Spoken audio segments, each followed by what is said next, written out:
তো গাইস আমরা এখন আছি বর্তমানে একটা ম্যাজিক শোতে। তো এখান থেকে ওগুলা কিনা লাগবি না কিনলে দেখাবি না। তো just আমাদেরকে এমনিতে শো করাবি দু একটা গেম। একটু বই দিয়ে দেখুন।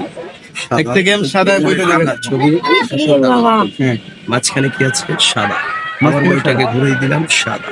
আবার ঘুষা দেবো, গিলি গিলি ফুকয়া, সঙ্গে সঙ্গে এটা বেরিয়ে যাবে টাকা। চমৎকার জাদু গাইস, ঠিক আছে। আচ্ছা, আবার গিলি গিলি আচ্ছা। বলতে বৈশা দিবেন, ফাঁকা দেখা। সাদা।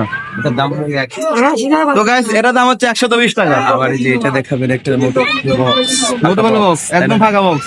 গিলি গিলি ফুকয়া লাগিয়ে দিবেন, আটকে দিল গাইস। বের করে দর্শককে দেখি। চকলেট। চকলেট। আচ্ছা, আবার এটাকে লাগিয়ে দিব, গিলি গিলি বলে ঘষা দিবেন, সঙ্গে সঙ্গে এটা বেরিয়ে যাবে। কি করে হলো এটা? এটা একটা মায়া গাইস, মায়া। আচ্ছা, তারপরে একটা আর একটা এটা জাদু। হ্যাঁ, এটা ডিম দেখা যাচ্ছে। কিছু না, আপনি ভালো করে দেখানোর চেষ্টা করি।